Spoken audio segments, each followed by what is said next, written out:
자, 모세가 여호와께 아뢰되 오 주여 나는 본래 말을 잘 하지 못하는 자니이다. 주께서 주의 종에게 명령하신 후에도 역시 그러하니 나는 입이 뻣뻣하고 혀가 둔한 자니이다. 여호와께서 그에게 이르시되 누가 사람의 입을 떼우느냐 누가 말 못하는 자랑 듣는 자랑 눈할 자랑 내게 하느냐 나 여호와가 아니라. 이제 가라. 내가 내 입과 함께 있어서 할 말을 가르치리라. 모세가 이르되 오 주여 물러나 자를 보내소서. 여호와께서 모세를 향하여 노하여 이르시되 내 사람 내 형 아론이 있지 아니하냐. 그가 말 잘하는 것을 내가 아노라. 그가 너를 만나러 나오나니 그가 너를 볼 때에 그의 마음에 기쁨이 있을 것이라. 너는 그에게 말하고 그에게 행사를 주라. 내가 네 입과 그의 입에 함께 있어서 너희들이 행할 일을 가르치리라. 그가 너를 대신하여 백성에게 말할 것이니 그는 내 입을 대신할 것이요 너는 그에게 하나님같이 되리라. 너는 지팡이를 세우고 이것으로 기업을 행할 것이니라. 아멘. 우리 함께 인사 나누겠습니다. 샬롬. 주님의 이름으로 사랑합니다.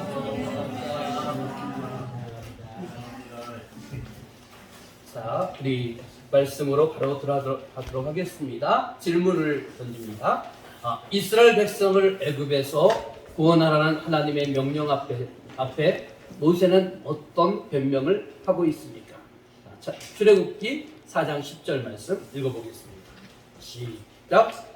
모세가 여호와께 아뢰되 오 주여 나는 본래 말을 잘하지 못하는 자입니다. 주께서 그의 종에게 명령하신 후에도 역시 그러하니 나는 입이 뻣뻣하고 혀가 둔한 자입니다. 자, 모세가 어떤 변명을 하고 있어요? 말을 못한다고. 입이 뻣뻣하다고. 그리고 지난주에 이 앞선 말씀을 봤잖아요. 하나님께서는 모세에게 자신감이 없고 미적미적하는 그 모세에게 세 가지 표적을 보여주셨어요. 그 첫 번째 표적이 뭡니까? 그가 짚고 다니는 그 지팡이를 뱀이 변하게 하고 그 뱀의 꼬리를 다시 잡으니 지팡이가 되는 그런 표적을 보여줬습니다. 그 표적을 통해서 하나님이 우리가 일상에 쉽게 사용하는 것이지만 그 편리한 기능이 있지만 그것을 하나님을 배제하고 내 욕심으로 가득 채울 때 그 편리한 것이 사단이 될 수 있지만 그러나 우리가 하나님의 말씀을 의지해서 살아갈 때 하나님의 말씀을 의지해서 뱀의 꼬리를 잡았을 때 그 뱀이 지팡이가 되는 것처럼 우리가 우리의 연약함도 있고 우리가 하나님 모르고 살 수도 있지만 그러나 우리가 하나님 말씀대로 네가 믿고 의지하면 네가 능히 감당할 수 있다는 것을 그 표적을 통해서 보여줬어요. 두 번째 표적은 뭐였습니까? 그 모세의 손을 품에 넣었다 빼라 했을 때 그 손이 문둥병이 걸렸다 그랬잖아요. 그러나 그 문둥병 걸린 손을 다시 품에 넣었다 빼라 했을 때 문둥병 걸렸던 손이 멀쩡해졌다는 표정을 보여줬어요. 그것은 뭡니까? 우리의 행동이 어디에서 나온다고요? 마음에서 나온다는 거예요. 여러분의 마음과 생각과 품은 뜻들이 여러분의 행동에도 그대로 나타난다는 겁니다. 그래서 여러분, 너 두렵고 힘들지만 그 사명 앞에서 두렵고 힘들지만 네 마음을 하나님께 두고 그 마음과 생각을 하나님께 둬서 네 하나님과 함께하는 그 마음으로 살아갈 때 그 모든 것을 감당할 수 있고 내게 맡겨진 사명을 감당할 수 있다는 그러한 표적을 보여주신 거예요. 세 번째 표적이 뭐였습니까? 나일강의 물을 떠다가 불하고 있을 때 물이 어떻게 됐다고요? 피로 변했다는 겁니다. 나일강은 이 애굽 사람에게 있어서는 풍성함을 허락하는 그러한 고마운 요소요. 그렇기 때문에 나일강을 그들은 신처럼 숭배하는 그런 대상이었다는 것이죠. 그런 풍부한 것도 어떻게 나를 위해서 사용하는 것이 아니야. 내가 하나님 나를 위해서 사용할 때는 그 그 물이 피로 변하는 죽음의 역사가 나타나지만 아무리 풍부하고 내게 좋고 소중한 것이 있을 때 그것을 하나님을 위해서 사용할 때는 바로 역장, 죽음에서 생명을 갖게 하는 그런 역사가 있다는 거예요.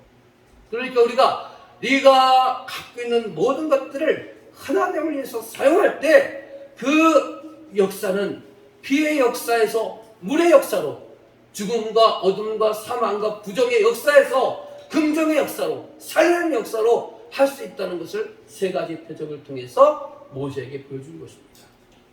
이 세 가지 표적을 모세가 체험했어요. 여러분이 모세가 되는 겁니다. 여러분 그런 세 가지 표적을 경험했다면 그 다음에 하나님의 그 주신 사명 앞에서 어떻게 대답해야 될까요? 내가 신기한 거 경험했잖아요. 그죠? 하나님, 저 부족하지만 하겠습니다. 이렇게 대답해야 되는데 모세는 어떻게 대답했습니까? 여러분이 아까 읽었던 출애굽기 4장 10절의 말씀에 하나님의 능력을 세 가지 표적을 통해서 그 전에 또 가시나무 떨기에 그 불타오르는 그런 초자연적 그런 현상을 통해서 이미 하나님의 임재와 능력을 경험했지만 그러나 오랫동안 하나님을 떨어져 살았던 사람이기에 그런 능력을 보고 경험을 보고 체험을 봐도 쉽게 다가가지 못하는 거예요. 그래서 오히려 그 사명 앞에서 하나님의 능력 의지하며 가면 되는데 우리가 오랫동안 하나님 곁을 떠나 있었기 때문에 또 다른 변명이 되는 거죠. 나는 입이 둔한 사람이다. 나는 본래 말을 잘하지 못하고 혀가 뻣뻣하여, 입이 뻣뻣하여, 혀가 둔하여 말을 할 줄 모르니까 저는 할 수 없습니다라고 변명하는 것입니다. 여러분, 모세의 끊임없는 그 사명 앞에서 거절하는 말씀을 한번 보시기 바랍니다. 주부에 이렇게 나와 있죠? 먼저 출애굽기 3장 11절의 말씀 한번 읽어보겠습니다. 출애굽기 3장 11절 읽어보겠습니다. 시작.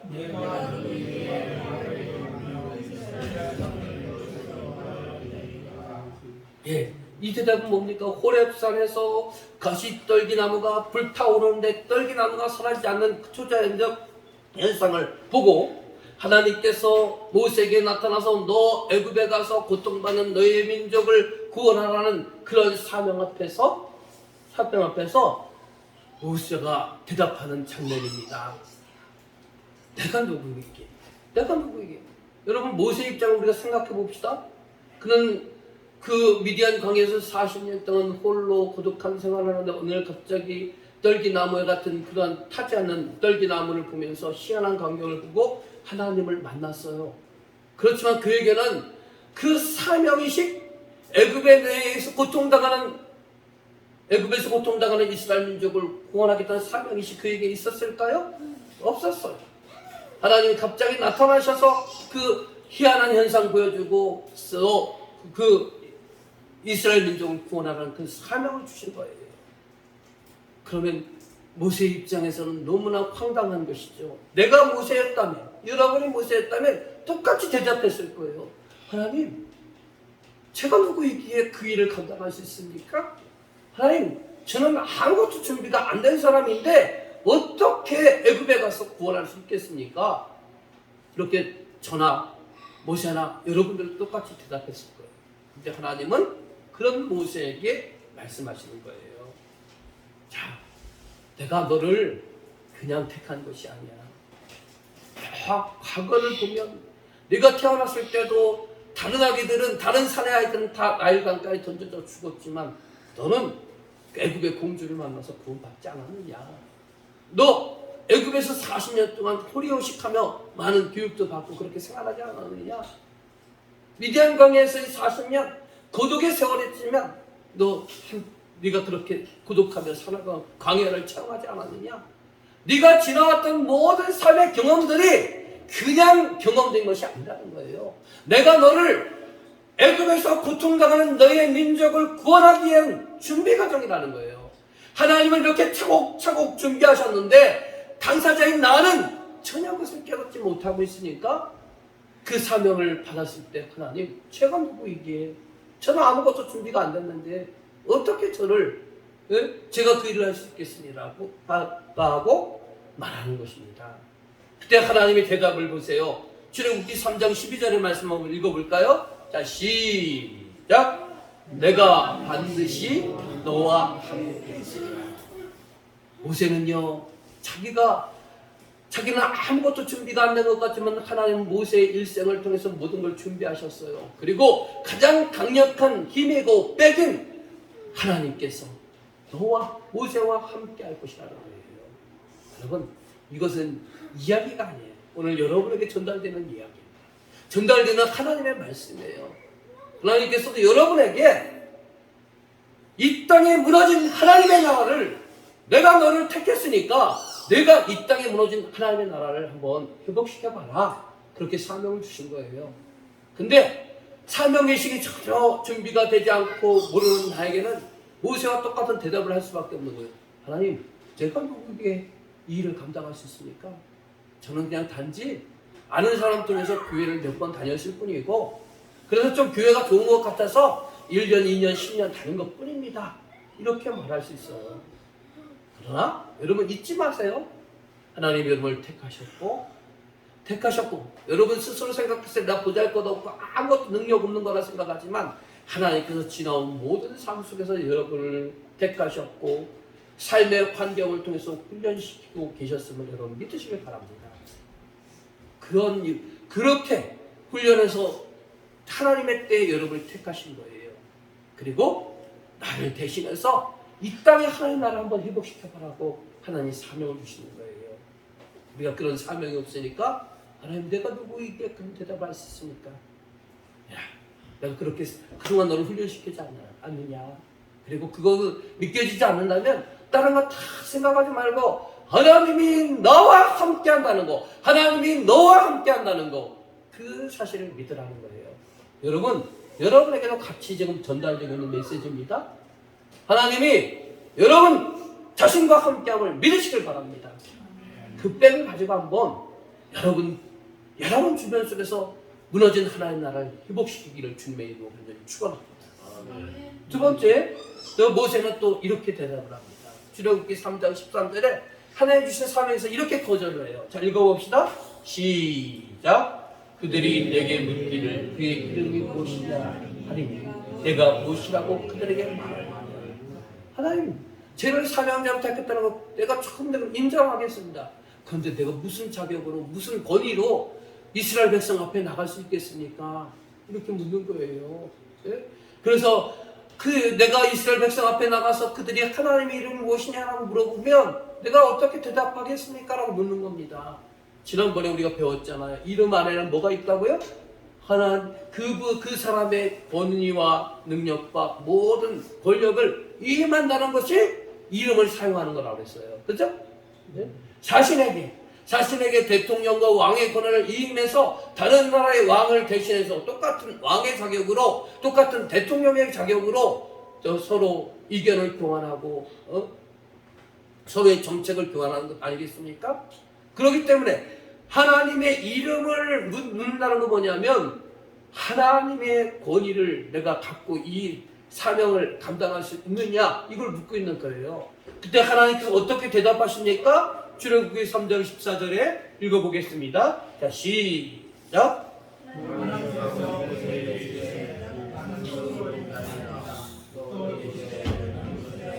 술에게 이같이 이르기를 스스로 있는 자가 나를 너에게 보내셨다. 하나님, 무슨 권세로 내가 이스라엘 지도자 역할을 할 수 있습니까? 그랬을 때 하나님께서 자신의 이름을 밝히잖아요. 나는 스스로 있는 자입니다. 그 말씀 앞에서 뭡니까? 하나님은 모든 것의 창조주이시고 모든 것의 주권자이시고 하나님께서는 한 번의 약속은 변제되지 않는다는 그런 약속, 그런 모든 것들이 그 이름 안에 담겨져 있다는 거예요. 그러니까 너 내 이름을 물었잖아. 내가 나는 스스로 있는 자라고 대답했지? 그 안에는 그런 권세가 있는 거예요. 너 자신은 스스로 생각해서 연약하지만 창조주의 능력이 너와 함께 한다는 거예요. 세상 사람들은 쉽게 오늘 약속했다가 자기의 불리함에 따라서 내일 쉽게 약속을 변질하지만 하나님의 약속은 영원토록 변함이 없는 그런 신실하신 하나님의 권위를 네가 지금 갖고 이스라엘 백성 앞에 나갈 것이고 애국 왕의 앞에 나갈 것이라고 지금 말하고 있는 것입니다. 그러므로 나의 권세를 가지고 너 나가라는 거예요. 그 사명 감당하라는 거예요. 여기까지 들으면 우리가 힘을 얻지 않겠습니까? 근데 또 모세는 또 거절하래요. 예? 자, 다음 말씀 볼까요? 출애굽기 4장 1절에 봅시다. 예? 출애굽기 4장 1절 읽어보겠습니다. 자, 시작. 그러나 그들이 나를 믿지 아니하고 내 말을 듣지 아니하고 이르기를 여호와께서 내게 나타나지 아니하셨다. 모세가 뭡니까? 하나님, 내가 이스라엘 백성 앞에 나갔을 때 그들이 내 말을 듣지 아니하고 여호와가 나에게 나타나지 않았다라고 말하면 어떡합니까? 라고 또 거절하는 거예요. 지금까지 하나님 어떻게 대답하셨습니까?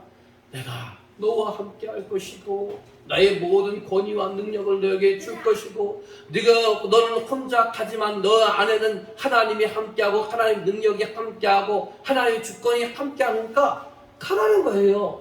그런데 여전히 하나님, 예? 나는 부족하다는 거예요. 나는 부족하다는 거예요. 그래서 하나님의 대답을 보세요. 자, 출애굽기 4장 2절. 자, 읽어보겠습니다. 4장 2절부터 9절까지. 자, 시작. 내 손에 너는 낡은 물을 조금 떠다가 땅에 부으라. 내가 지난주에 했던 세 가지 표적이에요. 너 부족하다고 생각하지 마라. 하나님으로 부족하다고 생각하냐? 그럼 우리가 이런 거예요. 우리가 하나님을 믿는 거 여러분 다 부인할 수 없는 사실이잖아요.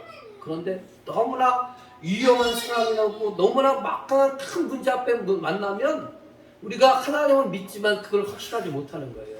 그럴 때 하나님이 제일 쉽게 설명하는 게 뭐냐면 표적이에요. 이적이에요. 이적. 그래서 표적을 보여주는 거예요. 여러분, 제가 하나님 믿고 섬기십시오 이렇게 대답하는 것보다 제가 여러분 아픈 자에게 손을 얹고 기도했는데 그 사람이 딱 났어요. 그러면 여러분 어떤 것을 더 믿겠습니까? 하나님 믿고 섬기세요 이렇게 말하는 것보다 내가 기도했을 때 병자가 나았어요. 그러면 여러분들 그때부터 목사님 말이라면 하나님 말씀처럼 아주 하나도 빼뜨지 않고 다 따를 거예요. 그죠? 왜? 내가 봤잖아요. 그죠? 이게 표적이에요. 모세가 너무 하나님의 온갖 약속을 해도 흔들리니까 표적을 통해서 이적을 통해서 이제 내가 귀로만 들었으니까 이제 눈으로 봐라. 눈을 보고 믿고 확신하라는 거예요. 그래서 세 가지 이 표적을 지난주에 우리가 배웠던 말씀처럼 세 가지 표적을 보여준 거예요. 자, 여기까지 됐으면 여러분 어떻게 하겠습니까? 용기 있는 사람 같으면 하나님 내가 잘못했습니다. 하나님 주신 사명에서 미적미적하고 거절하고 부인했던 거 하나님 잘못했습니다. 내가 그 사명 감당하겠습니다. 이렇게 쓸 거예요. 근데 모세는요 얼마나 완고했던지요 다음에 이렇게 말하는 거예요. 자, 봅시다. 출애굽기 4장 16절 말씀. 오늘 4장 10절의 말씀. 오늘 본문 말씀이잖아요. 본문 말씀. 아까 읽었으니까 읽지 맙시다. 뭐라고 해요? 하나님, 나 본래 말을 잘못하는 사람이에요. 제 입이 뻣뻣하고 혀가 둔한 것 잘 아시지 않습니까? 이 말은 쉽게 얘기하면 나 못한다는 거예요. 나 못한다는 겁니다. 그때 또 하나님 어떻게 대답하시나 보세요. 출애굽기 4장 16절. 자, 읽어봅시다. 시작. 아론이 너의 대행자가 될 것이다. 하나님이 얼마나 인내심이 강한지 보세요. 이렇게 숱하게 거절하는 모세 앞에서 그래? 네 형 봐라. 네 형 있잖아. 네 형 아론 얼마나 마음을 잘하느냐. 내가 네 형을 네 대행자로 세울게. 그래서 내가 할 말을 너에게도 모세 너에게도 너의 형 아론에게도 할 말을 줄 테니까 형을 대행자 삼아서 너 그 사명 감당하라는 거예요. 하나님 정말 인내심이 강하시죠? 자, 우리가 이런 숱한 하나님이 나타나셔서 어떤 표적도 보여주고 이적도 보여주고 나는 내가 너와 함께 할 거라고 하고 나의 권세한 모든 능력을 너에게 줄 것이라고 말하고 숱하게 하나님께서 모세의 눈에 모든 것을 맞춰줬음에도 불구하고 모세는 끊임없이 거절을 합니다. 여러분, 그렇다면 이 사람은 모세는 어떤 사람일까요? 모세는 어떤 문제 때문에 이런 주신 하나님의 사명, 그리고 여러 차례 하나님의 기가 막힌 설득에도 이렇게 거절하고 미적미적하고 이렇게 뒷걸음질 치고 있는 것일 거예요. 자, 우리가 사명을 거절하는 모세의 내면을 한번 살펴보자는 거예요. 첫 번째, 그에겐 트라우마가 있다. 트라우마. 자, 읽어봅시다. 자, 그가 사람을 시작. 그가 사람을 죽이고 도망쳐 나온 애굽, 하나님이 그곳에 다시 가라고 하시니 마음이 편하지 않습니다. 40년 전에 어떤 일이 있었어요?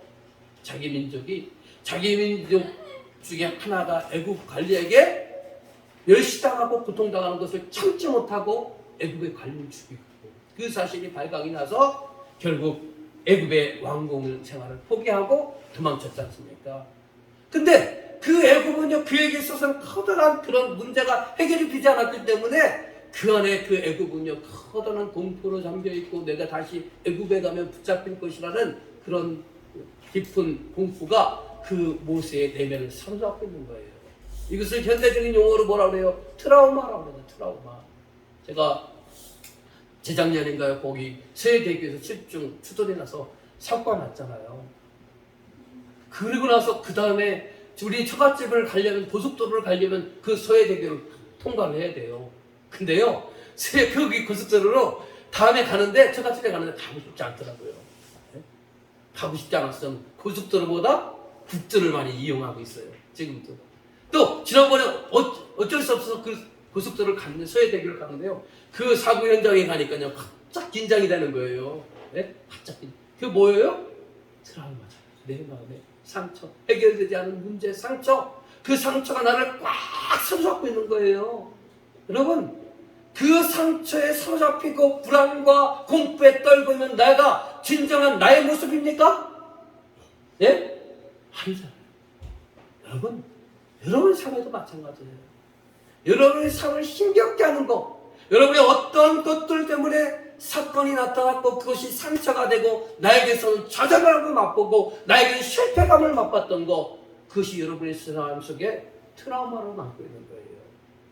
그래서 학생들은, 수학을 못하는 학생들은 그 수학하면 하나 수학 절대 못해 하면서 수학에 대한 트라우마가 있잖아요. 반대로 영어 못하는 학생들은 영어에 대한 트라우마가 있어서 난 영어 절대 못해. 그래서요, 그 학생이요, 수학이 못한다는 그 트라우마에 잡혀가지고, 갇혀가지고, 그렇게 평생을 사는 거예요. 예? 영어를 못한다는 그 트라우마에 갇혀서 평생을 사는 거예요. 하나님 우리를 그렇게 지으셨을까요? 아니에요. 우리는 그 트라우마를 극복해 나가야 되는 거예요. 예? 근데 우리는 스스로 거기에 갇혀가지고요, 그것이 전부이냐, 그리고 그 모든 일이 안 되는 것이 그것 때문이냐, 신세 한탄하고 거기에 사로잡혀서 하나님이 우리에게 주신 능력, 많은 것들을 우리에게 주셨어요. 그리고 하나님께서 우리에게 주신 사명, 너 나를 대신해서 이 땅에 하나님 나라를 세워가라는 그 사명을 망각하고 있는 거예요. 다음에 두 번째, 모세가 그 사명을 거절한 이유가 뭘까요? 초라함이죠. 초라함. 40년 군건 생활을 했기 때문에 대제국 애굽의 힘이 얼마나 막강한지를 잘 알고 있는 거예요. 그 당시 저도 그 당시에 살아보지 못해서 잘 모르겠지만, 저들은 지식에 의하면 그 근동 일대에서 아주 강대국이었다는 거예요. 애굽이. 지금으로 말하면 세계를 주름잡고 있는 미국이나 그 정도의 강력한 힘을 갖고 있는 것이 애굽이었다는 거예요. 모세는 그곳에서, 애굽의 궁궐에서 40년 동안 생활했던 사람이에요. 그러니까 애굽의 파워, 강력한 힘, 그것이 얼마나 강한지를 누구보다도 잘 알고 있는 사람이 누굴까요? 모세예요. 그런데 어느 날 하나님이 갑자기 나타나셔서, 너 그 애굽으로 내가서 애굽 왕하고 상대해서 맞짱 떠서 이스라엘 민족 구원시키라는 거예요. 그 말, 사명을 들었는데, 그 애굽에서 너무나 잘 알고 있는 내가 내 자신을 보니까, 이런 표현 써서 죄송하지만 내 꼬라지를 보니까 너무나 초라한 거예요. 나는 지금 뭐예요? 지금 일개 목동하냐예요. 미디안 광야, 누구도 알아주지 않고, 사람도 제대로 볼 수 없는 그런 광야 속에서 철저히 고독하고 철저히 외롭고 철저히 초라해진 나의 모습이잖아요. 예?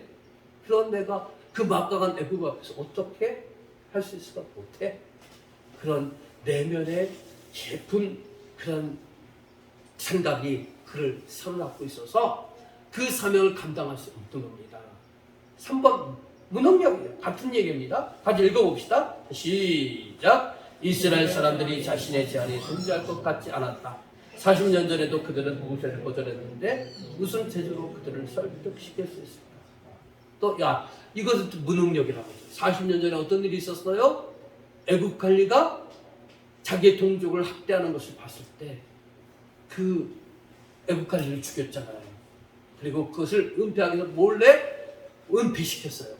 근데 그 사실 또 어느 날 가보니까 자기 동족끼리 싸워서 왜 우리 동족끼리 싸우냐 했을 때 그 애굽의 동족들이 애굽에 살고 있는 동족들이 뭐라고 했어요? 누가 너를 우리 민족의 심판가로 세웠느냐? 자기를 인정해주지 않았다는 거예요. 자기는 어찌 보면 목숨을 걸고 자기의 동족을 구했는데 자기의 동족들은 그러한 자기의 마음을, 자기의 행위를 알아주지 않았다는 것이죠.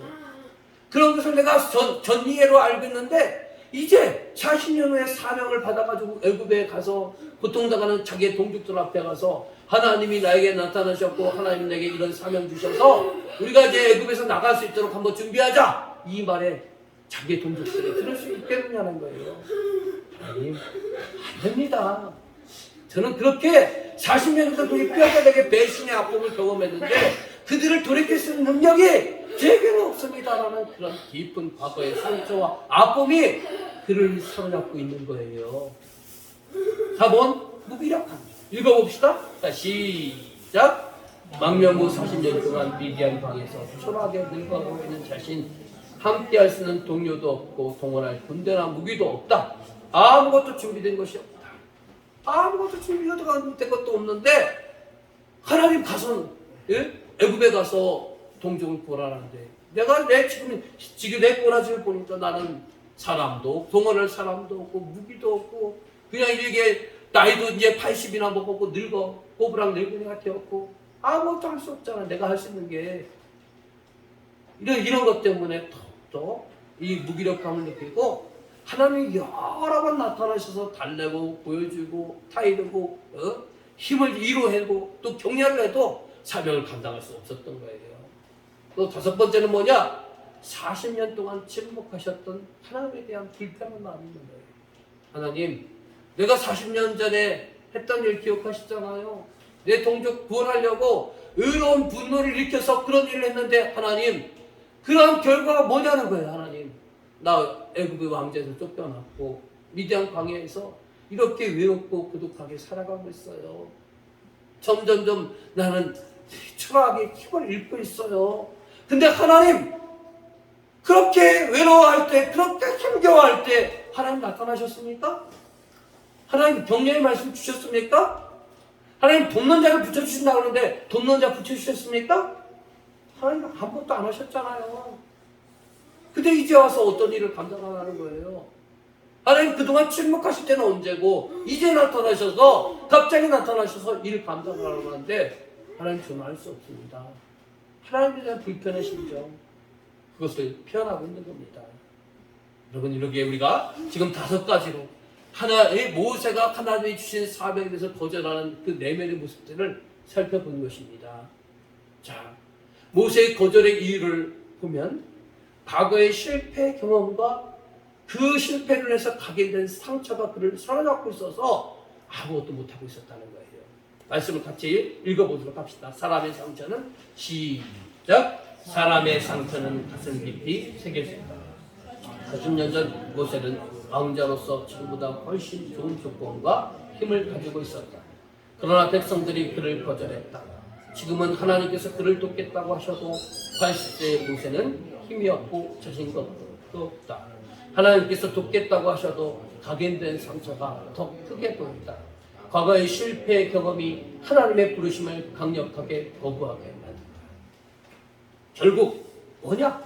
모세가 그 사명을 쉽게 감당하지 못하는 것은 과거의 뼈아픈 상처와 실패의 경험, 그것이 그를 사로잡고 있었다는 거예요. 여러분, 모세를 통해서 항상 나를 봐야 되는 거예요. 여러분 자신을 봐야 되는 거예요.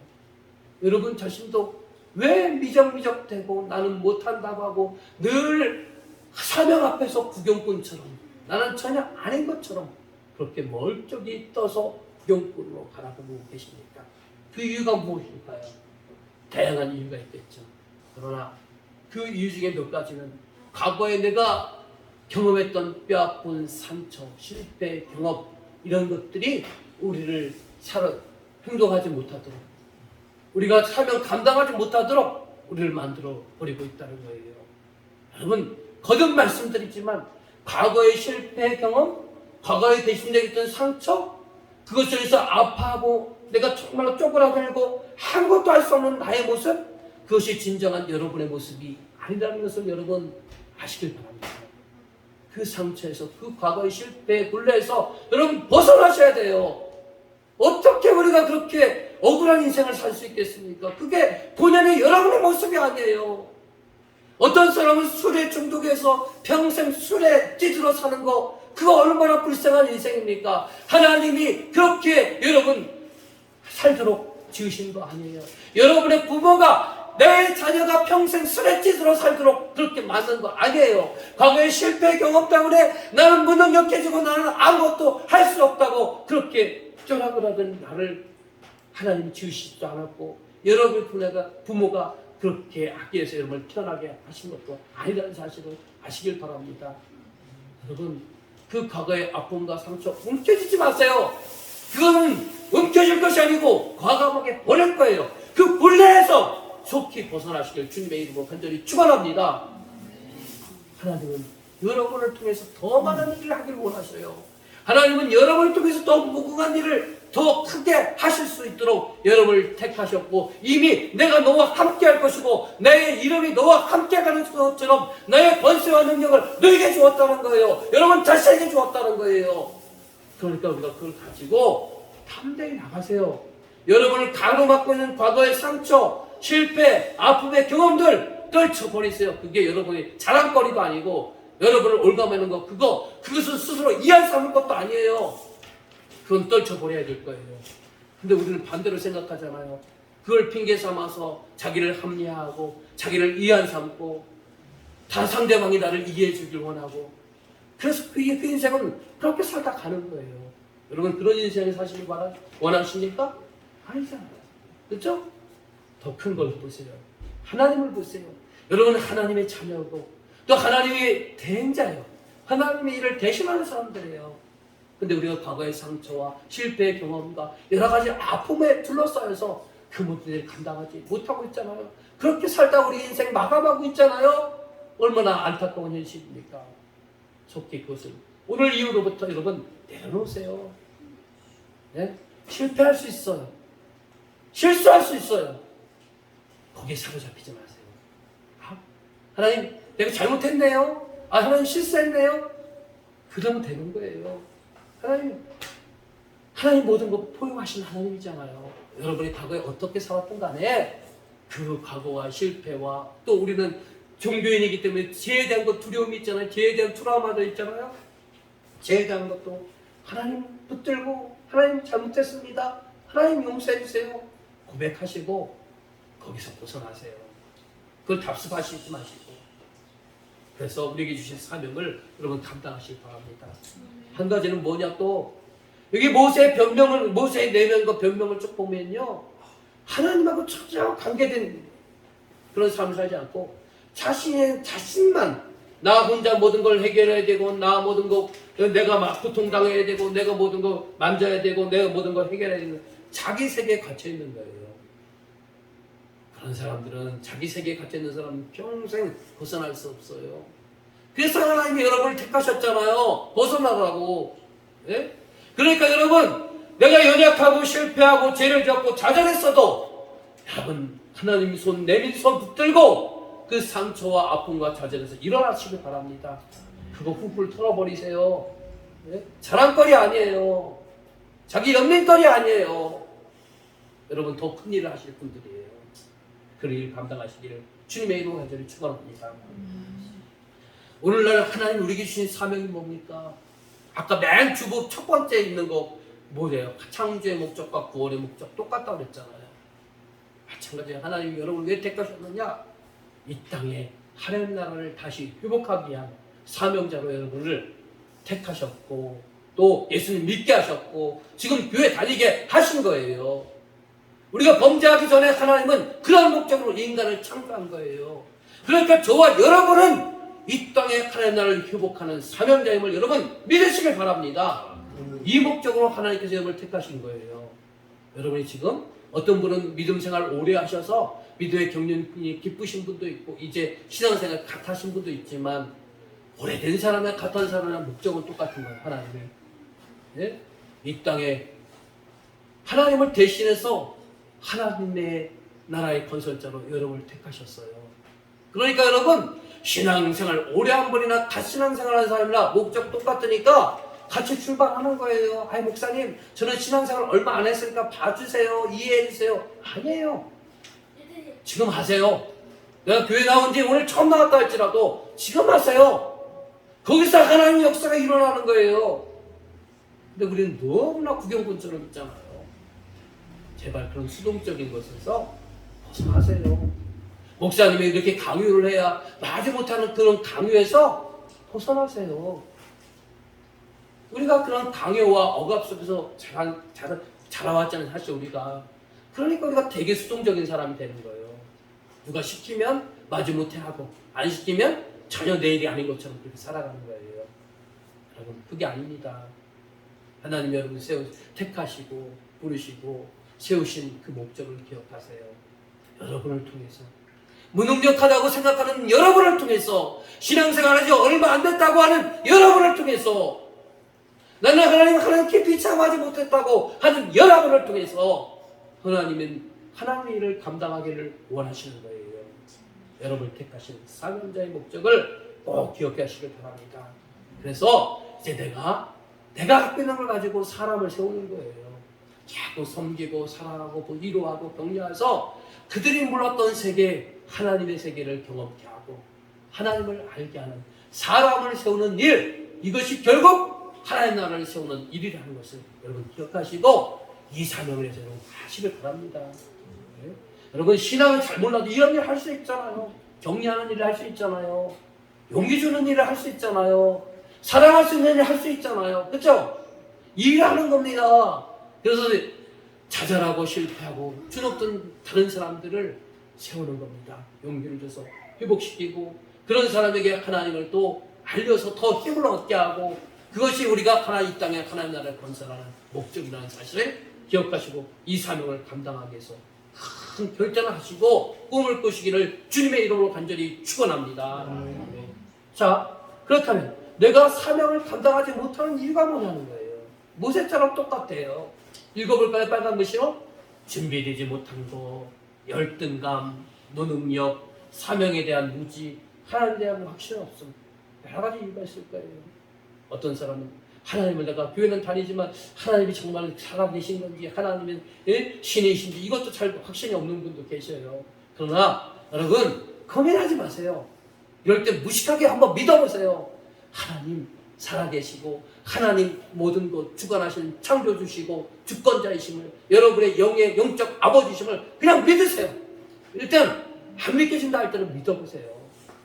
그리고 출발해보세요. 또 사명에 대한 무지, 그동안은 그냥 교회에 어렸을 때도 다녔고 또 사람들의 안면 때문에 체면 때문에 다녔고 그러는데 이제 그런 신앙생활 하지 말고 사명에 대한 의식을 가지세요.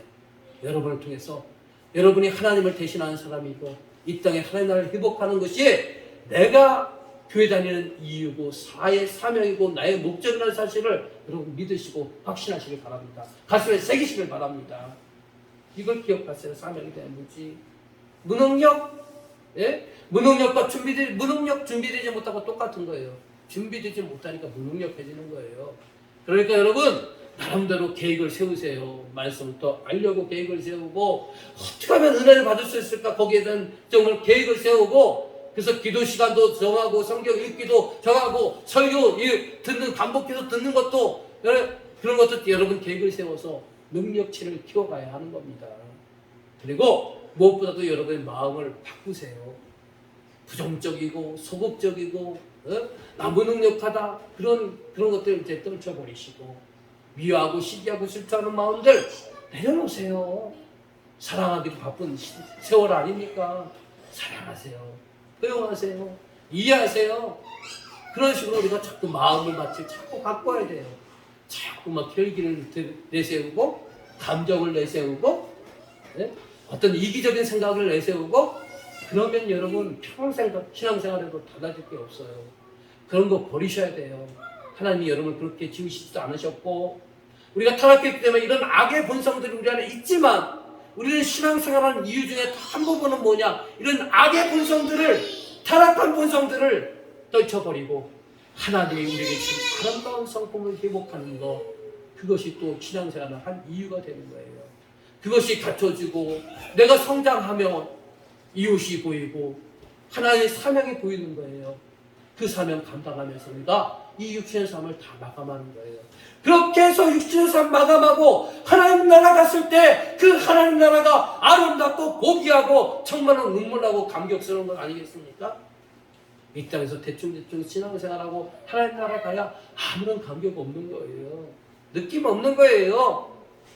그런 무감각한 인생이 아닌 뭔가 좀 감격 있고 은혜가 있고 가슴 벅찬 그런 삶을 여러분 사시기 바랍니다. 그러기 위해서 준비해야 돼요. 노력해야 돼요. 오늘날 내가 붙잡아야 할 것은 무엇입니까? 읽어봅시다. 시작. 하나님께서는 모세가 제시한 모든 변명의 대답을 해주셨습니다. 그리고 모세와 동행하실 것을 약속하시며 말씀에 순종할 때 어떤 능력이 나타나는지를 경험하게 하셨습니다. 그러므로 빨간 글씨 자 시작. 오늘날 내가 붙잡아야 할 것은 함께 하시는 하나님 말씀에 순종할 때 능력 주시는 하나님을 붙잡아야 합니다. 여러분 아멘이십니까? 그렇죠? 이 말씀대로 하나님이 여러분과 함께 하심을 믿으시길 바랍니다. 여러분 자꾸 연약해지지 마세요. 자기 합리화하지 마세요. 나는 연약합니다. 나는 무능합니다. 나는 이래서 할 수 없습니다. 이거 아니에요. 여러분의 현실이 어떤 모습일지 몰라도 그 현실 앞에서 여러분이 찾아야 될 건 뭐냐? 연약한 나에게 함께 하시는 하나님을 내가 믿고 이 연약함을 극복해 나가겠습니다. 실패한 나에게 하나님 이 실패를 통해서도 새로운 경험을 주시고 또 나를 더 성장케 하시는 나와 함께 하시는 하나님을 내가 믿습니다. 이런 믿음을 가지시길 바랍니다. 함께 하시는 하나님, 여러분과 함께 하시는 하나님을 믿으셔야 되는 거예요. 그리고 또 말씀에 순종할 때 반드시 내게 능력 주시고 우리가 가는 길을 열어주실 것을 여러분 굳게 믿으시길 바랍니다. 우리 하나님을 믿는 사람들이잖아요. 신자들이잖아요. 뭘 믿느냐? 이런 걸 믿는 거예요. 여러분이 어떤 상황이든 하나님이 나와 함께 하심을 믿는 겁니다. 내가 말씀에 순종하고 하나님 주신 삶에 순종할 때 반드시 하나님께서 나를 인도하시고 나의 길을 앞서가셔서 그 길을 형통케 하시는 하나님을 믿는 겁니다. 우리가 이런 믿음을 여러분 더욱더 소유하시고 여러분 현실에 여러분 환경에 주눅들지 마시기를 주님의 이름으로 간절히 축원합니다. 구속사를 위한 하나님의 열심을 보세요.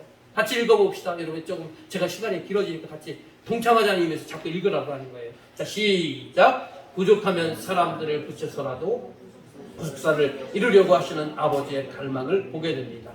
하나님이 찾는 사람은 능력 있는 사람을 찾는 것이 아닙니다. 능력이 아니라 하나님을 신뢰하는 사람, 하나님 말씀에 순종하는 사람을 찾는 것입니다. 아멘이십니까?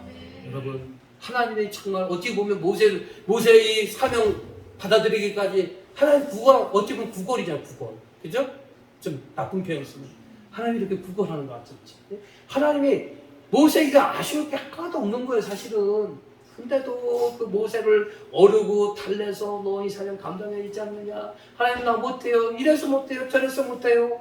근데 또 하나님이 또 자꾸 그래 너 그렇지만 내가 너와 함께 할게. 내게 너 건설한 능력 줄게. 너 말 못해? 그래 그럼 말 잘하는 내용 붙여줄게. 하나님 얼마나 이렇게 끈질기게 이렇게 하십니까? 그만큼 하나님이 지금 하나님이 지금 간절하다는 거예요. 예? 이 하나님이 세우신 이 땅이 회복되어야 된다는 거예요. 그러려면 누군가 하나님을 대신해서 일을 해야 되는데 사람이 일을 해야 되는데 그 사람의 길에서 하나님이 여러분에게 찾아오신 거예요. 믿으십니까? 그러니까 여러분 모세처럼 하나님 이래서 못해 저래서 못해요 자꾸 변명하지 마시고 나 무식한 거 아시죠? 나 능력 없는 거 아시죠? 나 연약한 거 아시죠? 그렇지만 내가 나와 함께 하시는 하나님을 믿고 가겠습니다. 말씀을 의지할 때 하나님께서 능력 주심을 믿고 내가 가겠습니다. 이런 믿음으로 그 사명을 감당하시고 하나님 부르심 앞에 응답하시는 저와 여러분이 되시기를 주님의 이름으로 간절히 축원합니다. 자, 그래서 우리가 사명 앞에서 변명하고 핑계하는 것이 아니라 하나님에 대한 신뢰, 말씀에 대한 순종을 우리가 가져야 된다는 거예요.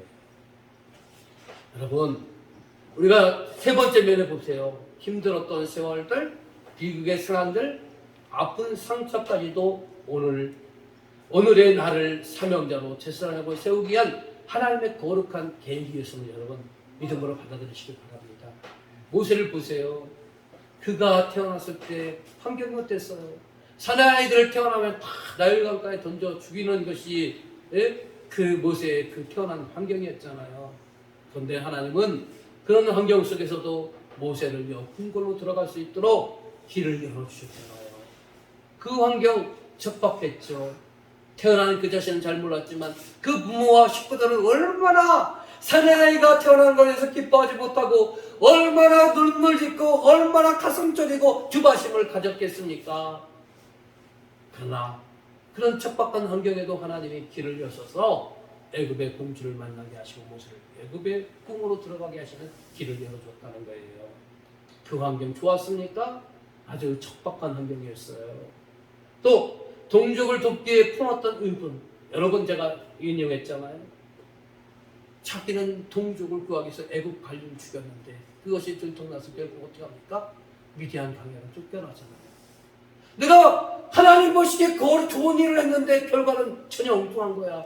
여러분 같으면 어떠세요? 하나님 도대체 뭡니까 이게? 나는 하나님에 의해서 헌신하고 충성하는데 내게 주어진 게 결국 이겁니까? 라고 그렇게 그때는 하나님의 뜻을 몰랐는데 그래서 묻는데 하나님은요 그를 미디안 광야에서 40년 동안 훈련시키는 그런 계기가 됐잖아요. 또 미디안 광야에서 40년 훈련은 뭡니까? 장차 모세가 사명을 받아서 이스라엘 백성들을 애굽에서 탈출시켜서 광야 40년 동안 그들을 생활하는데 리더자로 생활할 수 있도록 미리 훈련시키고 미리 준비케 하시고 미리 경험케 하신 것 아니겠습니까? 그렇죠? 그러니까요 나는 이 환경에 대해서 잘 이해 못할 때가 많아요. 내 환경에 대해서. 여러분 내가 여러분들에게 물어보면 여러분 지금 현실에 만족하십니까? 물어보면 목사님 만족합니다 라고 하는 사람이 한두 명 나올까 말 것 같아. 우리는 다 부정적인 사고를 많이 갖고 있어. 물어볼까요? 현실에 만족하십니까? 제 말에 또 신뢰성을 주시기 위해서 아무 대답 안 하셔서 감사합니다. 속으로는 긍정하신 분도 있으리라 믿습니다.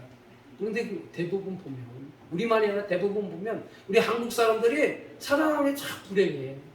열심히도 살고 끈질기게도 살고 전력하며 살아도 삶에 있어서 행복을 잘 느끼지 못해. 그렇죠? 우리가 그렇게 살아갑니다. 그러나 그런 환경에도 하나님의 나를 향한 섭리와 계획이 있다는 사실을 여러분 기억하시길 바랍니다. 자, 거기 읽어봅시다. 우리가 살아온 세월들을 돌아보면. 자, 시작. 우리가 살아온 세월들을 돌아보면 내가 사명을 따라 살아갈 수 있도록 하나님께서 인도하셨음을 알 수 있습니다. 그런 환경, 그런 자녀, 그런 스승, 내게 고통을 주었던 지체와 교회 생활까지도 결국 합력해서 선을 이루게 하셨습니다. 빨간 글씨 시작. 하나님께서 우리를 영혼을 섬기는 생명의 부양자로 하나님의 장자로 세우기 위해서 공예로 광야로 몰아가신 겁니다. 우리에게 주어진 환경, 고난의 환경, 원찮은 그 힘든 환경, 그 찌든 환경, 또 나를 상처 줬던 그 사람, 그 목사님, 그 아무개 성도, 아무개 집사, 그것이 그때는 그가 원수 같았어요. 그러나 그조차도 하나님을 그런 사람을 여기서 뭐로 표현하냐? 광야로 표현하고 있는 거예요. 홍해로 표현하고 있는 거예요. 그것이 나에게 불편한 환경들이 다 홍해였고 광야였지만 그러나 홍해를 건너면서 광야를 지나면서 내가 뭐냐? 점점점 성장해 가고 하나님께서 이런 홍해도 만나게 하시고 광야도 배열하였다는 사실을 여러분 기억하시길 바랍니다. 그러니까 지금은 너무 고통스럽기 때문에 여러분이 스트레스를 받게 하는 사람이든 환경이든 다 짜증나고 벗어나고 싶지만, 그러나 하나님은 그것을 왜 허락하느냐? 그것을 통해서 여러분이 성장하고, 그래서 생명의 부양자가 될 수 있다. 생명의 부양자가 뭡니까? 다른 사람들을요, 다른 생명을 잘 돌보고 가꾸는 게 생명의 부양자예요. 그래서 다른 사람들을 내가 경험했고 내가 성숙했으니까 다른 사람들 위로하고 격려하고 용기를 줘서 그 사람들이 다시 일어설 수 있도록 사람을 세우는 일이 뭐라고요? 생명의 부양자라는 거예요. 하나님 이 일을 감당하도록 위해서 먼저 광야를 경험하게 하시고, 모세로 말하면 애굽의 왕궁에서 미디안 광야의 경험을 하게 하신 거예요. 여러분으로 적용하면 내 인생에 정말로 상처 주었던 배우자, 자녀들, 또 주변의 친구들, 또 뭐 스승, 그런 사람들, 어찌 보면 그때는 원수 같았지만 지나고 나서 보면 나를 다 성장시키기 위한 그러한 것이었고 하나님의 계획이었고 섭리였다는 사실을 믿으시길 바랍니다. 이런 것들 우리가 그렇게 믿음을 받아들이면요, 우리는 불평할 것도 없고 원망할 것도 없고요, 다 지나온 모든 세월들 하나님의 은혜였고 하나님의 섭리였고, 돌아보니까 하나님의 은혜와 섭리를 깨달으니까 감사의 모든 조건들이 될 수 있었다는 거예요. 여러분, 더 큰 하나님의 시각으로 여러분의 주어진 불편한 환경들, 불편한 조건들, 불편한 사람들을 바라보시기 바랍니다. 우리는 목적이 있는 인생을 살아야 합니다. 같이 읽어봅시다. 우리의 인생의 목적은, 서로 파란색 글씨 시작. 우리 인생의 목적은 구속사입니다. 그렇기 때문에 내 힘으로 무슨 일을 할 것인지 어떻게 할 것인지 고민하지 맙시다. 주님이 이끄시는 대로 따라갑시다. 중요한 것은 현재의 환경이나 형편이 아니라 하나님을 신뢰하고 바른 관계를 맺는 것입니다. 여러분, 무교나 기타 여러 가지 종교들은, 기복신앙들은 주어진 환경, 내가 신을 의지해서 내 주어진 환경이 180도로 바뀌는 것을 원하는 게 바로 모든 사람은 종교를 찾는 근본 마음이에요. 그러나 여러분, 여러분의 불편한 환경, 형편들을요, 여러분, 그런 환경 속에서도 하나님을 의지하는 것이 믿음이고 신앙이고요, 그러면서 하나님을 신뢰하면서 새로운 역사를 만들어가고 하나님과 바른 관계, 내 이웃과 내 식구와 내 가까운 사람들과 바른 관계를 맺어가는 것이 신앙생활임을, 또 하나님께서 그것을 나를 통해서 하나님 나라를 세우시기 위한 구원의 목적임을 여러분 믿으시기를 주님의 이름으로 간절히 축원합니다. 자, 마지막 읽어봅시다. 나의 구원자 하나님께서는, 자 시작. 나의 구원자 하나님께서는 연약한 나를 하나님 나라의 킹덤 빌더로 부르셨습니다. 좌절했던 나, 비겁했던 나였지만 이제는 존귀하게 영광스럽게 사용하시겠다고 말씀하십니다. 내가 아니라 하나님께서 나를 통해 일하심을 믿으십시오. 아멘이십니까? 아멘입니다. 여러분, 사실 하나님 믿는다고 내 생활이 갑자기 180도로 확 바뀌는 건 극히 드문 현상들이에요. 여러분, 여러분이 겪고 있는 모든 것들을 함께 아프면서 함께 가야 될 그런 사람들인 거예요. 그런데 우리가 희망 있는 것은 뭐냐? 그런 아픔의 현실이지만 우리에게는 뭐가 있다? 하나님이 거하시다. 그 하나님을 의지하면서 그것들을 싸워 이겨나가는 거예요. 그리고 무엇보다도 우리를 하나님 나라의 킹덤 빌더가 뭐예요? 하나님 나라를 세워가는 거, 그것을 위해서 우리가 부르셨다는 사실을 기억하고요, 하나님 의지하면서 불편한 환경들 잘 이겨나가시고 극복하시고 성숙하셔서 여러분을 통해서 하나님 나라가 여러분보다 더 어려운 환경 속에 힘겨워하는 그런 사람들을 손을 내밀고 그들을 일으켜 세우는 정말 멋진 하나님 나라의 킹덤 빌더가 되시기를 주님의 이름으로 간절히 축원합니다. 그러기 위해서 하나님 여러분 택하셨고 부르셨음을 믿으시길 바랍니다. 기도하겠습니다.